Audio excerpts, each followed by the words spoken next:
오늘 이 시간에는 신당 청구 역세권 일대 지구 단위 계획 지정 및 계획 결정안에 대한 설명을 좀 드리겠습니다. 여러분 아시다시피 신당 청구 일대는 중구 거주민의 중구에서 살고 있는 분의 한 70% 정도가 거주하고 있는 아주 중요한 지역입니다. 하지만 이 지역은 다산로를 중심으로 약수역, 청구역, 신당역, 역세권 중심이 도심부에 비해서 발전이 더디고 노후화된 그다음에 저층 건물들이 형성이 되어 있어서 이 부분에 대해서 민선 8기 들어서 정책적으로 특별한 계획들을 좀 수립해서 이 지역들이 좀 활성화가 될 수 있도록 해야겠다라는 정책의 기조에 따라서 신당 청구 지구 단위 계획에 대한 변경안들을 계획을 작성하고 이제까지 추진해 왔습니다. 그래서 그 주요 내용들을 한번 같이 알아보도록 하겠습니다. 지구 단위 하면 이제 조금 생소하신 분들이 있는데요. 지구 단위가 어떤 의미인지 간단하게 좀 짚고 넘어가 보겠습니다. 유튜브 요즘 많이 보시죠? 유 선생님들이 지구 단위를 어떻게 정의하고 있는지 타이틀만 봐도 지구 단위가 이런 것이구나 라고 우리가 알 수가 있는데요. 한번 재미있는 타이틀 한번 보겠습니다. 화면에 보면 돈이 되는 정보 지구 단위 계획. 지구 단위 계획을 잘 이해하고 있으면 이게 내 재산 가치하고 관계가 있구나라는 것을 암시를 하고 있고요. 또 그 옆에 화면이 토지 투자의 성공을 위한 지구 단위 계획. 지구 단위 계획은 투자하고도 관계가 있구나라는 것하고 또 밑에 보니까 알아야 돈 번다 20년 만에 지구 단위 계획 재정비해서 지구 단위 계획이라는 것이 재산 가치하고 관계가 있다는 것을 계속 암시를 하고 있습니다. 지구 단위 계획 토지의 가치가 증대된다. 알아야 돈 번다라는 말도 있고요. 법 위의 법 지구 단위 계획. 저는 이 말이 좋습니다. 사실 지구 단위 계획은요. 통상에서 건축법이라든가 관계 법령에서 정하고 있는 여러 가지 건축에 대한 허용하고 있는 규모들을 초월해서 또 추가해서 그보다 더 상위로 더 혜택을 줄 수 있는 인센티브를 제공할 수 있는 그런 이제 법이 관련된 지구 단위 계획입니다. 그래서 계획이지만 법에서 허용하고 있는 용적률보다 더 인센티브로 제공하는 그래서 법을 뛰어넘을 수 있는 법 위의 법이라는 개념도 틀리지 않다라고 이렇게 이야기를 해보겠습니다. 먼저 지구 단위 계획의 정의를 보시면요. 지구 단위 계획은 도시계획 수립 대상 지역의 일부에 대해서 지구 단위 계획이 도시계획 수립 대상에 전부 다 하는 건 아니구나. 일부에 대해서 하는 거구나. 먼저 이해하시고요. 토지 이용을 보다 합리적으로 하고 기능을 증진하기 위해서 또 미관을 개선하기 위해서 또 양호한 환경을 확보하기 위해서 그 지역을 체계적으로 계획적으로 관리하기 위한 도시관리 계획이다라고 되어 있습니다. 증진, 개선, 양호, 긍정적인 신호죠. 그래서 현재의 토지 이용을 합리화해서 현재의 기능보다 더 좋게 하고 또 건물에 대한 미관도 더 개선하고 양호한 환경을 만드는 게 지구 단위 계획이다 이렇게 보시면 될 것 같고요. 또 하나 중요한 포인트, 지구 단위 계획을 이해하는데 중요한 포인트는 관리 계획이다 이렇게 되어 있습니다. 관리 계획. 계획에는 크게 이제 그 도시 계획에서 두 가지 계획이 있는데요. 하나는 이제 정비 계획이 있고 하나는 관리 계획이 있습니다. 정비 계획은 여러분이 아시는 통상으로 가장 많이 접하고 있는 재개발 구역, 재건축 구역 이런 식으로 전면 철거 방식의 대규모 개발을 하고 있는 해야 될 이런 곳에는 정비 계획을 수립합니다. 그래서 있는 건물들을 전부 한 번에 철거하고 다시 새로 짓는 계획이 정비 계획이라고 하면 관리 계획은 있는 건물들을 효율적으로 관리하기 위해서 유지하기 위해서 또 짓는다 하더라도 개별적으로 건축하기 위해서 필요한 계획이 관리 계획이다 이렇게 하시면 될 것 같고요. 가끔 오해하신 분들 중에서 지구 단위 계획 구역입니다 하면 여기도 그러면 재개발처럼 동의서를 내서 다 철거하는구나 이렇게 오해하신 분들이 있는데 그렇지 않습니다. 지구 단위 계획은 현상을 기준으로 해서 관리하기 위해서 또 개별 건축을 지원하기 위해서 또 개별 건축을 할 때면 그 지역의 일대를 기능을 증진하고 미관을 개선하고 양호한 환경을 만들기 위한 계획이다 이렇게 보시면 될 것 같고 통상적으로 나 혼자 내 토지에다가 건물을 짓는 분들이라면 건축 허가를 목적으로 염두에 두신 분이라면 아주 중요한 계획이다 이렇게 보시면 될 것 같습니다. 지구 단위 계획의 특징을 보면요. 다양한 인센티브를 통해서 계획에서 정한 건축 행위를 유도하는 실천 계획입니다. 계획만 수립하는 게 아니고 그 계획이 실현되기 위해서 다양한 인센티브를 정하고 있는 계획이다. 또 지역 문제를 해결하고 지역 특성을 반영할 수 있는 조정 계획이라 이렇게 하고 있습니다. 그래서 지구 단위 계획은 서울에 전체 한 454개소가 있는데요. 이 지구 단위 계획이 다 똑같지 않습니다. 그 지역의 특성에 맞게 지역 문제에 맞게 이것을 특별하게 그 지역의 계획에 따라서 달리할 수 있는 게 지구 단위 계획이다 이렇게 이해하시면 될 것 같고요. 지구 단위 계획의 특별한 것은 이제 공동 개발에 대한 획지 계획, 땅에 대한 계획이 들어가 있고요. 건축물의 용도, 높이 계획이 있습니다. 그래서 건축을 어떤 용도로 써야 된다, 어떤 용도로 쓰면 안 된다 이런 계획하고 건물을 어느 정도 높게 지을 수 있습니다. 이건 낮게 지어야 됩니다라는 계획들이 지구 단위 계획에서 포함되어 있습니다. 또 교통 처리 계획이나 기타 여러 가지 사항들이 같이 포함되어 있어서 지구 단위 계획은 건축 행위를 위한 실천 계획, 또 지역 특성을 반영한 조정 계획 이렇게 이해하시는 게 좋을 것 같습니다. 지구 단위 계획 성격을 보면요. 지구 단위 계획은 상세한 도시 계획이자 집합적 건축에 관한 입체적인 계획이다 이렇게 되어 있습니다. 통상적으로 나이 드신 분들은 도시계획 이렇게 하면 쉽게 알아듣습니다. 도시계획은 과거에 토지에 대한 계획이 도시계획이었죠. 근데 지금은 이제 현재는 토지에 대한 계획 플러스 건물에 대한 계획 이것을 같이 묶어서 도시계획적으로 입안하고 또 계획을 수립하는 게 지구 단위 계획이다 이렇게 보시면 될 것 같고요. 그래서 이 지구 단위 계획은 땅에 대한 계획만 있는 게 아니고 건축에 대한 계획이 추가로 가미되기 때문에 이것은 입체적인 계획이다 이렇게 이해하시면 될 것 같습니다. 지구 단위 계획은요 의외로 생각보다 도심에서 아주 중요한 계획인데요. 이 지구 단위 계획이 중요한 것은 화면에서 보시는 것과 같이 건물의 외관, 또 출입하는 통로, 주차장의 진입 시설에 대한 방향 이런 것들까지 세세하게 정하고 있는 게 지구 단위 계획입니다. 또 이게 화면에 보시면 건축 한계선, 또 벽면 한계선 이렇듯이 내 땅이지만 그 땅을 소유는 하되 이 선 넘어서는 건물을 지을 수 없습니다 하는 계획들을 설정할 수 있는 게 지구 단위 계획이다 이렇게 보시면 될 것 같고요. 벽면 한계선은 자 1층부터 2층까지는 이 어느 선까지 들어올 수 있지만 이 3층부터 나머지 위에서는 이 선을 넘어가면 안 됩니다라고 정하는 벽면 한계선이라는 것도 있습니다. 그래서 다양하게 그 도시에서 그 기능과 미관 또 양호한 환경을 위해서 필요한 계획들을 정할 수 있는 게 지구 단위 계획이다 이렇게 보시면 될 것 같습니다.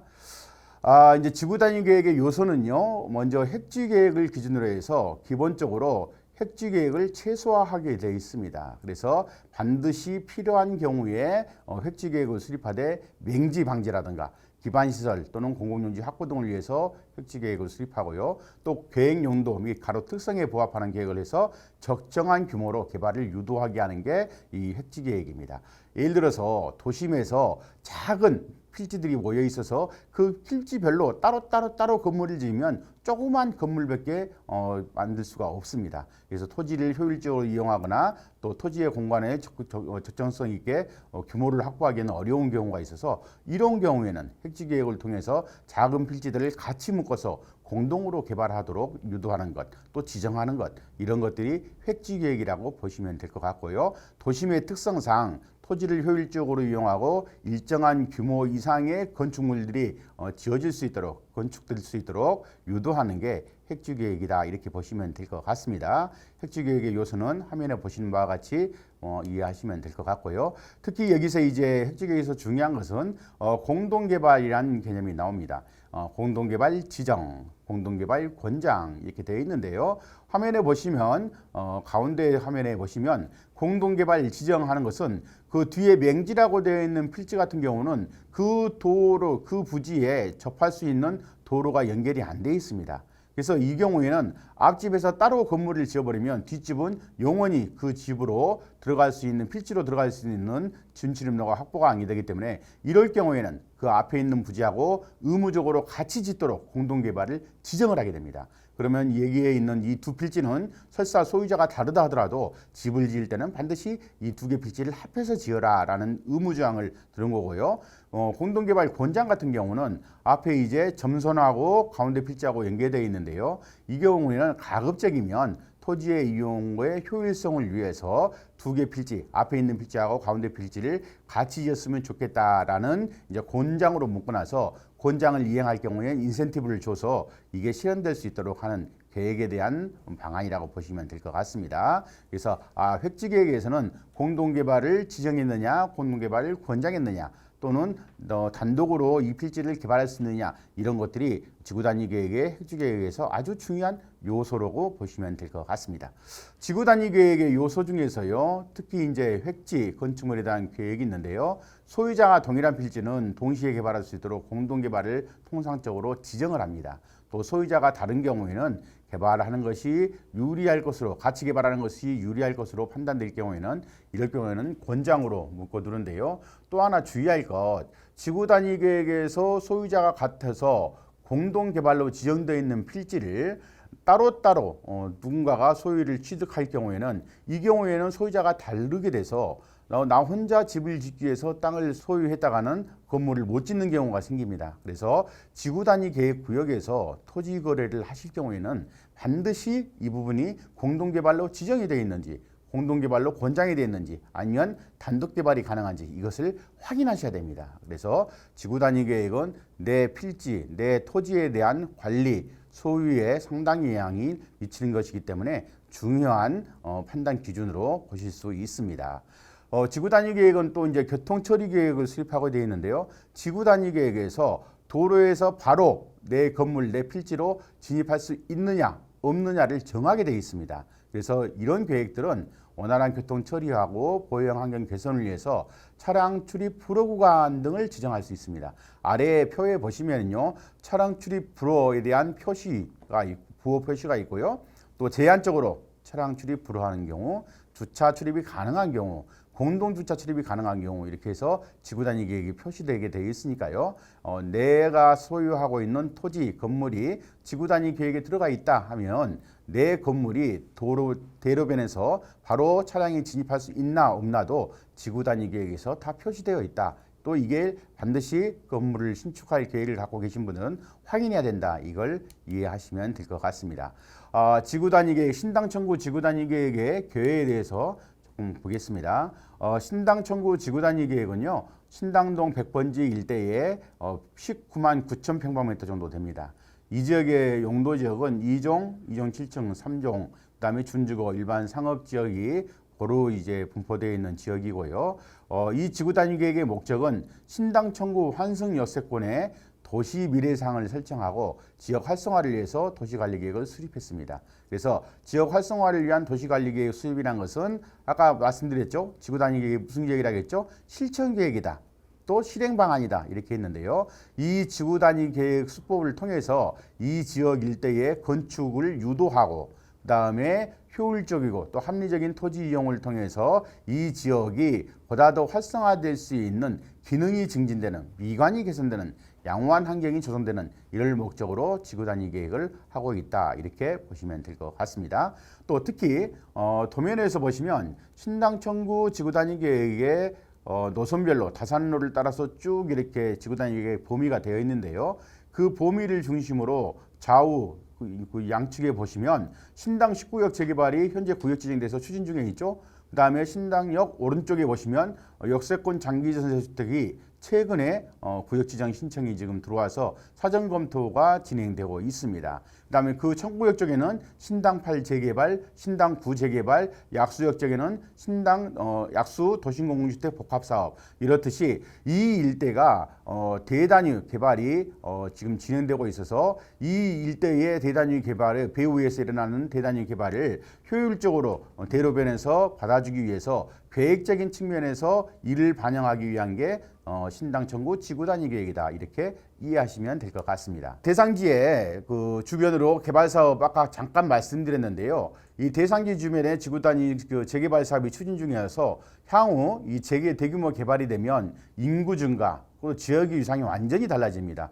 과거에 다세대 다가구 밀집 지역에서 저층 주거지였던 이런 곳들이 고층 아파트로 새롭게 변화가 되면 여기에 고층 아파트에 입주하는 사람들에 대한 삶의 패턴, 생활 수준 이런 것들이 많이 달라지게 되면서 그 지역의 위상이 증대될 것으로 예상돼서 그 변화된 위상을 대로변의 큰 필지들이 받아서 효율적으로 건축물에 대한 관리, 토지에 대한 이용을 증대하기 위한 계획이 신당 청구 지구단위 계획이다, 이렇게 이해해 주시면 될 것 같습니다.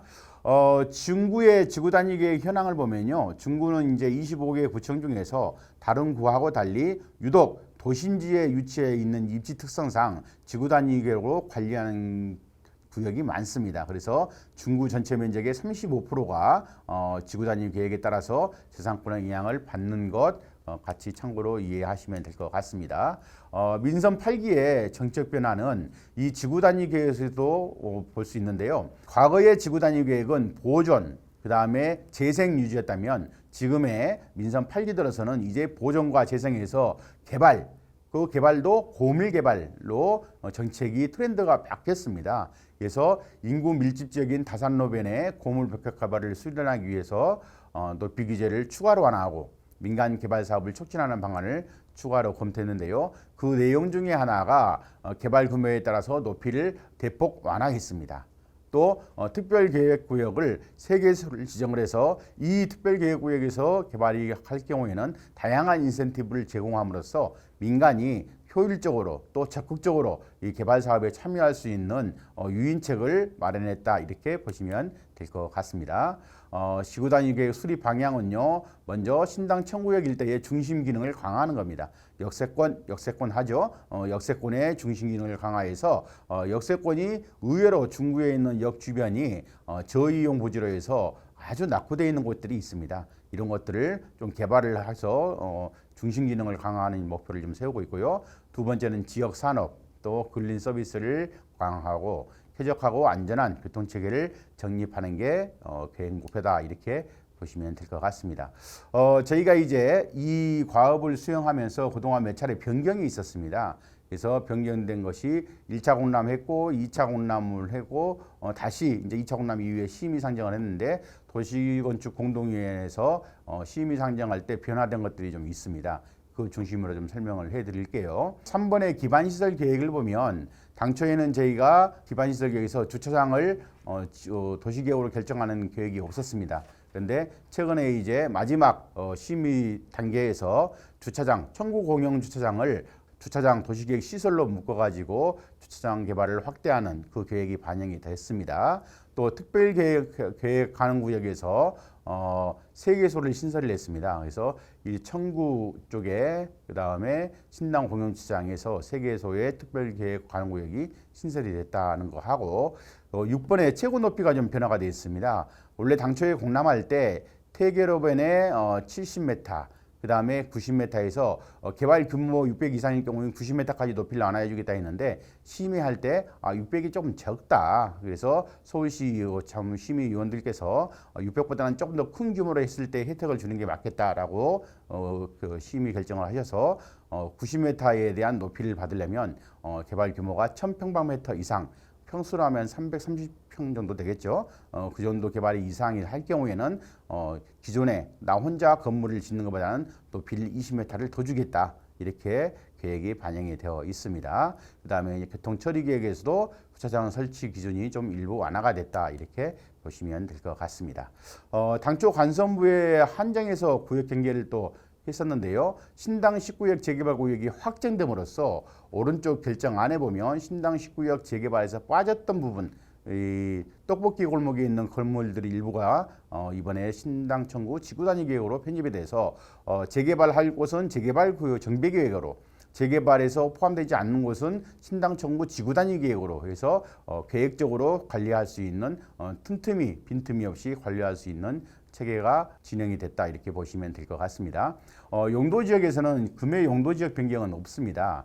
기존에 말씀드렸다시피 특별하게 지짐이 기존에 있는 재산권에 대한 가치를 상승시키는 용도 변경은 없으나 향후 특별계획 가능구역을 개발할 시에는 용도 지역 상향을 전제로 우리가 계획을 수립했습니다. 그래서 현재 보면은 이제 2종, 2종, 3종 준주고 이렇게 쭉 있고 그것에 대해서는 이번 지구 단위 계획을 통해서 그냥 무상으로 종상향 해주거나 종을 더 높여주는 계획은 없다. 다만 특별계획 가능구역에서 그 지역을 개발할 경우에는 3종은 준주거까지 종상향이 가능하도록 계획에 반영해졌다 이렇게 하시면 될 것 같고요. 용도지역의 특성 잠깐 좀 이야기할게요. 보통 이제 주민들을 만나보면 대부분이 개발이라든가 건축을 짓는 분들은 종상향에 대한 의지가 아주 강합니다. 그래서 내가 1종인데 2종으로 종상향해 주세요. 2종은 3종으로 또 3종은 준주거로 상업지역으로 종상향해 주세요 하는 욕구가 상당히 강한데요. 저희 중구 같은 경우에는 이렇게 1종, 2종, 3종 지역이 고루 분포가 되어 있고요. 노랗게 연한 부분이 이제 1종, 그다음에 진한 노란색이 2종, 나머지 이제 일반 상업, 중시상업에서 분홍색 계열이 이제 상업지역으로 되어 있습니다. 다른 구에 비해서 상업지역이 상당히 많은 편입니다. 근데 또 상대적으로 일종도 적지 않게 많습니다. 그래서 그 종은 그 용도 지역에 따라서 토지 등급이 나눠져 있는데 같은 평수라 하더라도 토지 등급에 따라서 건물을 지을 수 있는 연면적의 차이가 있습니다. 그래서 그 내용을 보시면요. 주거지역에 예를 들어서 1종 일반 주거지역은 150%까지 지을 수 있습니다. 2종은 200%, 3종은 250%, 준주거는 400%. 내가 내 땅이 똑같은 100평을 가지고 있다 하더라도 1종에서 100평과 준주거에서 100평은 건물을 지을 수 있는 총량의 차이가 월등하게 차이가 난다는 것입니다. 그래서 우리가 소고기 등급에서 A2뿔, A1뿔 이런 식으로 소고기도 등급이 있어서 등급별로 가격 차이가 있듯이 토지도 그 종에 따라서 건물을 지을 수 있는 총량이 달라지기 때문에 똑같은 평수여도 준주거의 100평과 일종 지역의 100평은 가격 차이가 완전히 달라지겠죠. 그래서 혹여 우리 직원들이나 이 화면 영상을 보시는 분들도 땅을 거래하실 일이 있으면 반드시 그 지역이 몇 종 지역인 것을 보셔야 됩니다. 그래야지만 그 땅의 가치가 얼마 정도 있느냐를 평가받을 수 있다. 그래서 땅은 무조건 같은 땅이 아니고 그 지역의 도시계획 규제라든가 지구단위라든가 용도지역이 몇 종인지 이런 것까지를 확인하는 게 아주 중요한 문제다. 이걸 이해하시면 될 것 같습니다. 이제 용도지역 같은 경우에도요. 아까 말씀드린 대로 1종을 2종으로 종상향하면은 똑같은 100평인데 1종에서 150%를 지을 수 있는 건물을 2종에서는 200%를 지으니까 훨씬 재산의 가치가 높아지죠. 근데 그 높아지는 종상향에 대한 기준은 별도로 서울시에서 용도지역 관리 가이드라인을 통해서 관리를 하고 있는데요. 거기에서는 어떤 경우에 종상향을 하느냐에 대해서 명확하게 기준이 나와 있습니다. 그래서 용도지역 조정 요건 보면 법령 그 제정이나 개정에서 관련 계획에서 용도지역 조정이 필요하다고 한 경우, 또 여건 변화를 위해 정책적으로 판단한 경우, 예를 들어서 수해, 재난방지 등을 통해서 그 지역을 특별하게 개발할 필요가 있을 때는 종상향을 해줄 수 있다는 거죠. 또 대단위 개발, 뭐죠? 재개발, 재건축 이런 경우에는 대단위 개발을 할 경우에는 종상향을 해줍니다. 그런데 용도지역을 종상향 해줄 때는 구체적인 계획이 있어야 됩니다. 내가 앞으로 그렇게 할게요 라는 게 아니고 반드시 그렇게 하겠다는 계획이 입안이 될 경우에 그 계획을 전제로 종상향을 하는 것 원칙이고요. 또 두 번째 원칙, 이 종상향에 대해서 밀도가 증가되면 그만큼 재산 가치가 올라가지 않습니까? 그래서 올라가는 재산 가치만큼에 대한 기부 체납을 요구합니다. 공고기여 방안을 반드시 일정 비율을 요구해서 그 재산의 가치를 환수하는 그런 장치가 마련되어 있다. 이렇게 보시면 될 것 같습니다. 자, 정리해보면 1종을 2종으로, 2종을 3종으로, 3종을 준주거로 이렇게 종상향하는 경우는 내 개별 필지가 아무런 변화가 없이 가만히 있는데 종상향을 해주는 전례는 없다.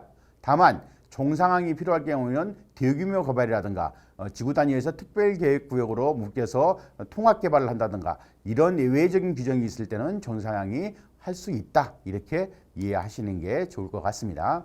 우리가 최근에 이제 중구에서 약수동 도심공공주택 복합사업이 있었는데요. 여기가 종상향의 대표적인 사례를 한번 소개를 해보겠습니다. 약수역 4번 7구 이쪽에 보면 옥스하이츠 바로 아래쪽에 저층 주거지 노후된 그 경사면에 있는 저층 주거지가 있는데요. 이 지역은 그동안 개발을 하고 싶어도 긴 시간 동안 개발을 추진하지만 개발을 할 수가 없었습니다. 그 원인이 뭐냐면 일종이 지역 전체, 구역 전체의 47%입니다. 그런데 이번에 이제 도심공공주택 복합사업을 통해서 종상향을 했는데요. 어떻게 했는가 한번 볼까요? 보면 자, 일종이 당초에 47%였는데요. 표에 보면 그 일종이 한 두 단계가 더 높아졌어요. 2종 7층 높이 제한이 있는 2종이 아니고 높이 제한이 없는 2종으로 대부분 옮겨갔습니다. 그리고 3종은 준주거로, 그다음에 아예 없던 준주거가 이제 3종에서 올라왔기 때문에 11% 정도 더 늘어났죠. 그래서 1종을 2종으로, 2종을 3종으로, 3종을 준주거로 이렇게 획기적으로 종상향이 이루어진 게 약수도심 공공주택 복합사업이고요. 과거에 1종면 4층 이하의 건물밖에 못 짓던 높이 제한이 있는 150%밖에 안 되는 이 지역이 2종의 일반 주거지역 또는 3종 일반 주거지역 변경 종상을 통해서 변경했기 때문에 이 지역에 최고 35층까지 해서 1600세대의 아파트가 들어오는 계획이 거의 확정이 되어 있습니다. 이처럼 이 지역이 어느 개별 필지 하나의 필지만 건물을 짓기 위해서 종상향을 해주세요라면 불가능할 일인데 이 지역을 다 같이 개발하고 함으로써 이 지역의 대규모 개발을 도입함으로써 획기적인 종상향을 하고 거기에 맞는 종상향을 통해서 사업성을 맞춰낼 수 있는 이런 변화가 있었다는 것, 이게 종상향에 대한 기준이고 변화에 대한 가치라고 이해하시면 될 것 같습니다. 지구단위 계획에서 조금 어려운 문제긴 한데요. 용적률 체계가 있습니다. 그래서 지구단위 계획에서는 먼저 기준 용적률, 허용 용적률, 상한 용적률을 정하고 있는데요. 기준 용적률은 그냥 내가 지구단위 계획에 있는 필지라면 노력하지 않아도 그냥 내 토지의 고유 가치로서 받아먹을 수 있는 용적률입니다. 허용 용적률은 지구단위 계획에서 인센티브로 제공하는 용적률인데요. 이 경우는 조금만 노력하고 그 인센티브 항목만 준수하면 쉽게 얻어먹을 수 있는 게 허용 용적률입니다.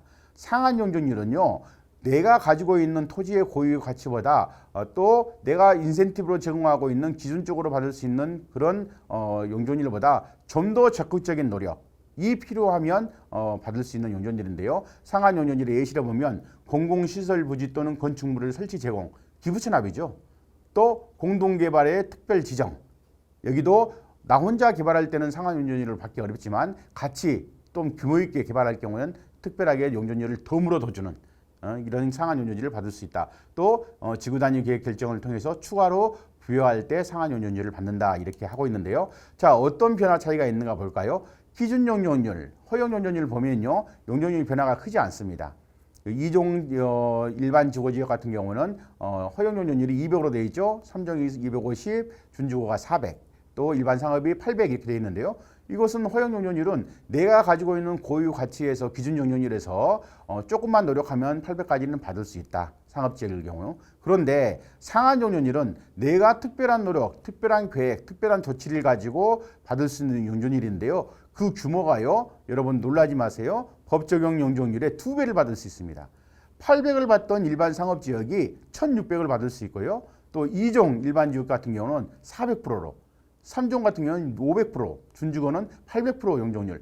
거의 내가 가지고 있던 고유 가치의 용적률보다 2배 이상을 받을 수 있는 아주 매력적인 용적률을 받을 수 있는 게 상한 용적률입니다. 그래서 이 상한 용적률을 허용하는 것은 지구단위 계획을 통해서 일정한 요건을 구비했을 때 그 요건에 맞춰 낼 때 상한 용적률을 받을 수 있어서 지구단위 계획의 아주 매력적인 요소라고 볼 수 있으면 되겠습니다. 일반 지구단위 계획이 적용되지 않는 일반 주거지역에서 상한 용적률의 개념은 아예 없습니다. 하지만 이제 지구단위 계획을 통해서만이 상한 용적률을 받을 수 있는 이런 규모들이 있다, 이렇게 보시면 될 것 같고요. 여기에 보시면 각 용도 지역별로 이제 용적률을 잘 이해해 보시면 충분히 이해하실 수 있을 것입니다. 또 하나 이제 건축물에 대한 용도 계획을 지구단위 계획에서 정하게 되어 있는데요. 아주 중요한 문제입니다. 간선부에 또 이면부에는 어떤 게 들어올 수 있고 어떤 게 들어올 수 없다, 이런 것들이 되어 있는데요. 지구단위 계획 구역 내에서는 별도로 이 지역에는 이런 시설이 못 들어옵니다 라고 정할 수 있게 되어 있습니다. 그게 보면 불허용도라고 하는데요. 불허용도에 보면은 단독주택 못 들어와요. 신당 청구 지구단위 계획구역 내에 땅이 싸게 나와서 내가 그걸 사가지고 단독주택을 지어서 살아야겠다고 샀다면 그것은 불가능한 계획입니다. 왜냐하면 지구단위 계획에서 단독주택은 못 짓습니다라고 정하고 있습니다. 또 자동차 관리시설, 뭐죠? 카센터. 카센터 같은 곳, 이 신당 청구 지구단위 계획 내에는 못 들어옵니다. 그래서 누군가가 내가 카센터를 창업하기 위해서 이 지역에 건물을 사서 내가 카센터를 해봐야겠다고 한다면 지구단위 계획에서 불허용도가 되기 때문에 못 들어옵니다. 그래서 창업을 하시든 건물을 사시든 어떤 계획을 갖고 계시는 분이라면 반드시 지구단위 계획을 확인하는 게 아주 중요하다 보시면 될 것 같습니다. 그리고 여기서 이제 권장용도를 이행하면 아까 말했던 허용용도를 받을 수 있는데요. 권장용도도 업무시설, 오피스텔을 제외하고 업무시설을 들어온 걸 권장합니다. 또 직업훈련소나 학원사무소, 이것은 시내 중심부에 있는 입지 특성상 이런 여러 가지 업무 위주의 시설들이 들어오는 것은 환영합니다라는 뜻입니다. 그 다음에 이면부에는 가로 성격 유지하고 특화를 위한 여러 가지 기능들이 들어올 수 있도록 되어 있기 때문에 반드시 지구단위 계획에서 토지 거래를 원하시는 분들은 지구단위 계획의 특성을 잘 이해하시고 확인을 하셔야 된다는 것 잊지 마시기 바랍니다. 또 높이 계획이 지구단위 계획에 들어가 있는데요. 높이 계획에서 아주 중요한 것, 태계로와 다산로의 중심 기능 강화를 위해서 또 개발을 촉진하기 위해서 일정한 규모 이상의 개발 시에는 최고 높이를 추가했습니다. 통상의 다산로변일 경우에는 30m, 50m 이렇게 되어 있는데요. 600 이상을 개발할 경우는 70m까지 허용을 하고요. 또 70m 지역에 있던 태계로변은 600m 이상일 경우는 90m로 높이를 허용하는 걸로 공람안에 되어 있었는데 최종적으로 심의안에서 확정된 것은 통상적으로 70m의 높이를 1000평방미터 이상 개발할 경우는 20m를 더 추가 주겠다. 그래서 90m까지 높이를 허용하는 계획이 확정됐습니다. 또 다산로에는 통상으로 50m까지 높이 제한을 뒀는데 600평방미터 이상으로 같이 개발할 경우에는 20m를 덤으로 해서 70m까지 높이를 받을 수 있습니다. 그래서 작은 필지를 가지고 있는 분들이 일정한 규모로 600평방미터 이상 또는 태계로에서는 1000평방미터 이상 같이 개발을 하시면 20m의 높이를 또 추가로 받을 수 있는 개발의 이익을 공유할 수 있는 이런 좋은 제도가 있다는 것 이해해 주시기 바랍니다. 70m였던 것이 무조건 90m를 주는 게 아니고 50m였던 높이가 무조건 70m를 완화해 주는 게 아니고 70m의 높이를 90m로 높이 제한을 완화 받으시려면 일정 규모 이상 50m를 70m로 높이기를 완화를 받으려면 일정 규모 이상을 같이 개발해야 된다. 이 계획으로 이해하시면 될 것 같습니다. 이런 개발 계획을 통해서 작은 필지의 개발보다는 일정한 규모 이상의 필지를 개발하도록 유도하는 계획이 지구단위 계획이다. 이렇게 보시면 될 것 같습니다. 또 하나 이번 지구단위 계획에서 핵심 이슈가 되는 게요. 청구 공영 주차장입니다. 보시면 다산로변에 떡볶이 골목이나 주변 상권들이 많이 있는데요. 이 상권을 이용하는 게 굉장히 불편한 게 주차 문제입니다. 그래서 많이 신당동 떡볶이나 그 지역 일대의 상가를 이용할 때 가장 불편한 게 주차 문제에서 외부에서 이 상권을 이용하기 위해서 온 사람들이 주차할 곳이 없어서 오히려 망설여지는 경우가 있어서 이번 지구단위 계획에서 이걸 반영을 했습니다. 그래서 과거에 청구역 주차장이 있는데요. 부지 형상에 보면 이 기역자 모양으로 해서 형상이 별로 안 좋습니다. 그래서 차량을 주차하는 것도 어렵고 대수도 제한됐고 활용하는 토지 이용 계획상에도 효율이 떨어졌는데요. 이번에 청구역 주차장 앞에 있는 필지를 도시계획 시설 주차장으로 묶었습니다. 그래서 이 지역을 같이 정방형으로 주차장을 계획해서 주차의 효율성을 높이고 실제로 이 지역에는 현재 한 51대 정도 주차를 하고 있는데 저희가 5층으로만 계획을 해도 80대 또는 저희 생각에는 이 지역에 주차장 시설 결정을 한 다음에 BTO 사업 등 민간 투자 사업을 유치해서 주차 빌딩으로 한다면 200대 이상의 높은 주차장을 확보할 수 있는 이런 계획들을 지금 계획해보고 있습니다. 그래서 저희가 1차적으로 검토할 경우에 민간 개발 시에 램프 설치를 통해서 최고 한 283대까지 들어갈 수 있는 주차장이 만들어진다라고 저희가 검토가 되어 있어서 이 지역은 특별하게 주차장 도시계획 시설로 묶어서 주차장으로 활용할 수 있는 계획을 반영해보고 있습니다. 교통처리 계획도 원활한 교통처리나 보행환경 개선을 위해서 간선부, 이게 큰 대로변에서 차량 출입 불허 구간이 계획되어 있으니까요. 이걸 잘 확인하셔야 됩니다. 그래서 내 건물이 실제로 내 큰 대로변에서 바로 차가 들어올 수 있는지 없는지는 이 지구단위 계획에서 정해놨습니다. 그래서 현재 다산로에는 한 7개 정도, 그 다음에 공동주차에서 나 혼자 주차를 할 수 있는 게 아니고 주차 출입구로 같이 쓸 수 있는 게 9개 정도만 돼 있고, 나머지 대부분의 토지에 또 건물에 해당되는 부지들은 이면도로를 통해서 차량 교통 처리가 될 수 있도록 차량 출입이 허용될 수 있도록 했고요. 이 계획들에서 잘 확인해 보시면 될 것 같습니다. 또 하나 중요한 것은요, 주차장 설치 구역 완화 구역입니다. 그래서 이제 차량을 출입을 불가한 대지에는 주차장을 설치하지 않을 수 있습니다. 다만 주차장을 설치하지 않는다는 조건은 내가 의무적으로 설치해야 될 주차 대수에 해당되는 비용만큼을 돈으로 납부를 하셔야 되는데, 그게 한 대에 지금 보면 한 8천만 원 정도의 돈을 납부를 합니다. 근데 지구 단위에서는 안에 항목 중에 어느 하나를 준수하실 경우에는 주차장 설치 안 하고 돈으로 대신 낼 경우에 그것을 면제해 주거나 깎아주는 제도를 도입을 했는데요. 아래 항목에 보면 개방 화장실 설치 시 내 건물에다 주차장 안 있더라도 다른 사람들도 화장실을 쓸 수 있게 화장실을 설치해서 개방할 경우에는 그것을 깎아줍니다. 또 권장 용도, 또 1층 가로 활성화 용도 도입 시, 그래서 지구 단위 계획에서 이 용도가 왔으면 좋겠어요. 1층에 상권이라든가 지역 활성화를 위해서 가로 활성화 용도가 정해져 있는데, 이걸 도입할 경우에는 또 주차장 설치 그 비용을 깎아줍니다.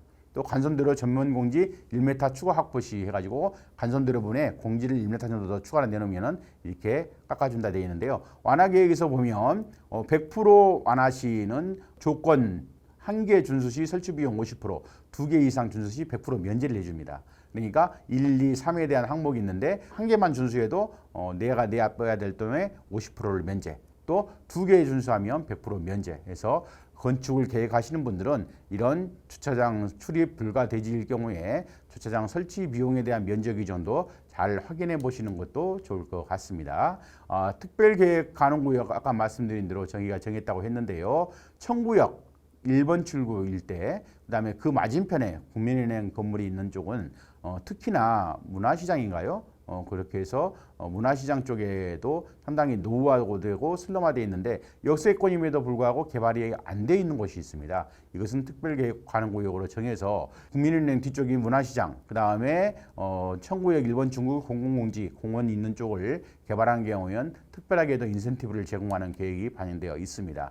그래서 여기에 보시면 특별계획 가능구역 해가지고 1번이 있는데요. 1번 같은 경우에는 이 용도지역을 상향을 해줍니다. 개발을 할 경우에 현재 3종인데 준주거까지 해서 상향을 해주고요. 그렇게 할 경우에는 면적의 15%를 순부담해서 기부 체납해야 되는 경우가 있는데, 이 경우에는 뭐 토지로 하시든 공원이나 건물로 하시든 여러 가지 방안으로 인센티브를 제공하고 종상향을 받을 수 있도록 저희가 마련을 해놨다, 이렇게 보시면 될 것 같고요. 두 번째 특별계획구역 청구역 1번 출구 있는 공원, 현재 공원이 있는 공공공지 있는 쪽이죠. 여기도 이제 한 6,227평방미터 정도 묶어서 여기도 종상향을 통해서 개발이 가능하도록, 그래서 높이도 당초에는 70m까지 높이 제한이 있는데 여기를 개발할 경우에는 90m까지 허용하겠다라는 것도 반영되어 있기 때문에 참고로 보시면 될 것 같습니다. 만약에 이제 이 두 지역이 현재 계획대로 개발이 된다면 저희가 예시도를 이렇게 한번 그려봤는데요. 이렇게 해서 보면 현재 저층으로 뭐 높아봐야 5층, 7층 이렇게 있고, 뒤에 문화시장 같은 경우는 무허가 건물, 빈집 이렇게 많이 슬럼화되어 있는데, 이 지역을 개발할 경우에는 이런 식으로 근생과 판매 시설, 그 다음에 주택이 들어올 수 있고, 층수도 90m까지 완화를 받으면 18m, 17m의 건물이 들어올 수 있어서 어느 정도 이 개발에 참여하신 분들이 개발에 따르는 이익이 어느 정도는 보장될 수 있도록 지구 단위 계획에서 유인책을 마련해뒀다, 이렇게 보시고요. 특별히 저희가 이제 청구역 같은 경우는 문화시장 쪽에는 지하철 출입구가 없습니다. 그래서 지하철 출입구를 신설할 경우에도 인센티브를 줘서 이쪽을 개발하는 분들은 반드시 지하철 출입구도 같이 개발할 수 있도록 이렇게 해서 주민들을 이용하는 편익을 도모하도록 지구 단위 계획에 반영했다, 이렇게 보시면 될 것 같습니다. 또 하나 이제 저희 신당 사거리에 공영주차장이 저희 중구청 소유가 있는데요. 여기 되게 슬럼화되어 있고 낡았습니다. 그래서 이 일대도 특별계획구역으로 지정을 해서 신당 사거리 중구청 소유의 공영주차장 부지를 포함해서 개발을 할 경우에도 개발 인센티브를 제공하도록 그렇게 되어 있고요. 높이도 90m까지, 그 다음에 3정원 준주거까지 이렇게 정상향을 통해서 민간이 효율적으로 개발이 가능하도록 저희가 개발을 유도하는 계획을 마련해 두었습니다. 이 지역도 이제 개발 예시를 보면요. 저희가 이제 하나의 개발로 특별계획구역을 개발할 경우에는 이런 식으로 1층에 저층에는 근생과 판매 시설을 둬서 이 역세권 주변의 가로 활성화, 그 다음에 지역 활성화를 좀 도모했고요. 나머지 위쪽에는 공동주택 같은 것을 도입을 해서 주거에 대한 기능도 할 수 있도록 이렇게 계획을 해봤습니다.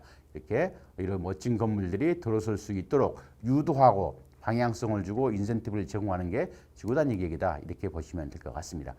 향후 추진 계획인데요.